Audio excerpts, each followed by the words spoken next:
Hey YouTube. Well, today I'd like to take a look at a car that is one of Kia's oldest running vehicles in their lineup today. This is a 2012 Kia Sportage SUV. Now, this actually represents the third generation of the Kia Sportage. The original one, if you guys can remember, actually dates back to 1995, and it's probably one of the vehicles that gave Kia a name for themselves in a bad way. It was a horrible vehicle. And the second generation, which came out in 2005 that ran until 2010, was a marked improvement over the first generation. However, that vehicle still, didn't really take sales from the CR-V or RAV4 or the Escape. This one, however, the third generation, came out in 2011. And it really, it follows the styling theme that Kia was going with, especially when they hired Peter Schreier from Audi to come work for the brand. And it's one of their, better looking vehicles. This particular one is an EX. The Sportage is available in three trims, the LX, EX, and SX. This one is the mid-level EX. It's missing the EX Premium package, which gives you push-button start and the panoramic sunroof. But you can see this EX model still gives you the LED running lights in the front, kind of like an Escape Titanium. No HIDs are available in this car like an Escape Titanium, but it's a very good looking vehicle. I still think that Kia's Optima is their best looking vehicle, but those wheels are very striking. Those are standard 18-inch wheels on the EX. The base model LX has 16s with 17s available. This particular color is the Kia's black color. It's a very premium looking SUV. I like the chrome along the belt line and the chrome on the door handles. Now, coming inside, this one does have your black cloth interior, and you can see it's got some pretty decent contrasting stitching. It's white, so it helps brighten up an otherwise dark looking cabin. Stepping inside, typical of any small SUV, the step-in height is actually very nice.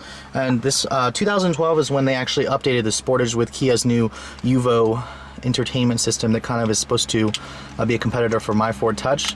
Now, here's the key for the vehicle. It doesn't have the push button start, but at least it's got the switchblade key as opposed to the older keys of other Kias.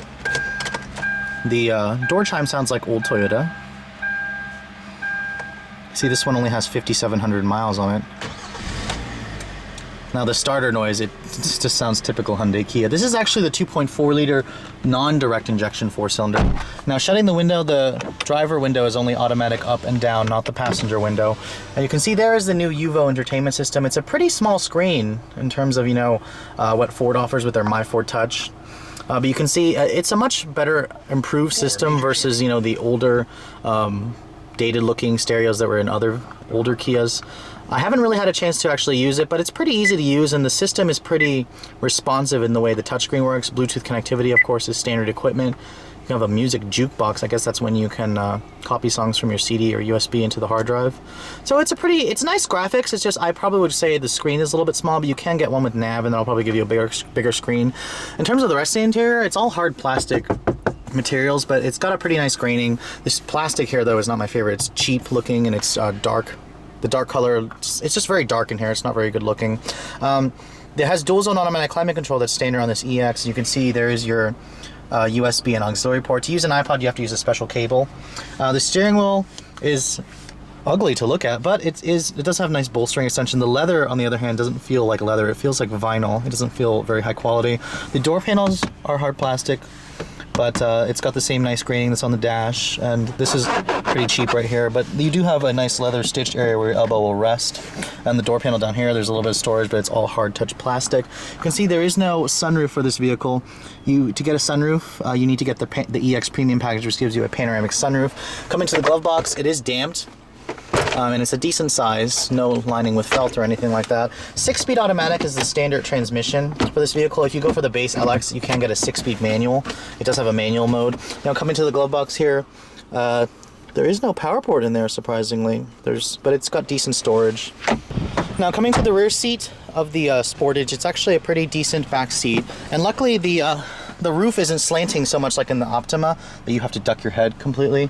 Shutting the door here, the door panel's all hard plastic, but you get the same softer materials here where your elbows are going to rest. And there is an armrest over here for the middle seat passengers. The fabric pattern here is very interesting. It's kind of, and you can tell that the Kia Soul is kind of in the same family with this pattern. It's just a very interesting pattern. The seat fabric, on the other hand, does feel a little scratchy. It's not my favorite material. To open the trunk, you're kind of staring where is the button? It's actually down here because the previous owner did not take this off. So it's actually down there. No power liftgate is available or anything like that, like on the Escape. You got a nice tonneau cover here. I do notice that the CR-V and Escape give you a little bit more space. The load floor is pretty high up.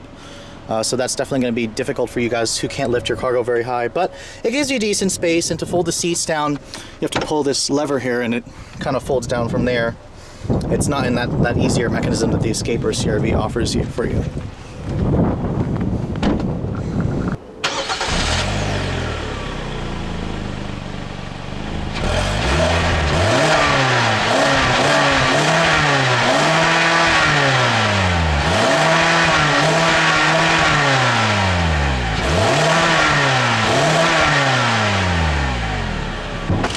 And of course, under the very heavy hood, you'll find the older version of the direct injection motor that you find in, the new Sonata and Optima. This is the 2.4 liter port injected 4-cylinder, making 176 horsepower and 168 foot-pounds of torque. It ticks away like it has direct injection, but it doesn't. It's not a very refined engine. You heard the way it sounds. It's not really a smooth rever. The DI engine doesn't sound any better. But there is an upgrade 2-liter turbo motor that's available, but unfortunately we don't have it. So let's see how this one drives. I know Kia as a brand has been steadily improving, so let's take a look at how this 2012 Sportage has improved with the brand.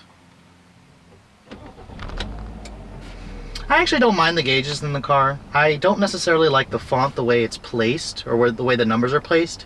But the font looks okay. It doesn't really look like very premium to me. I guess I prefer the gauges that are in the Escape or the CR-V. But every small SUV is pretty easy to drive. This one is no exception. The one thing I'm noticing though is this pillar is quite thick. It actually obstructs your view pretty well. I mean, the visibility in here is not as good as other SUVs I've driven in this class. The brake pedal is very soft. I had to get used to that I had to get used to that as soon as I got behind the wheel. It's also very grabby. Now, immediately as soon as I took off, I'm noticing one thing. The ride in here is very stiff.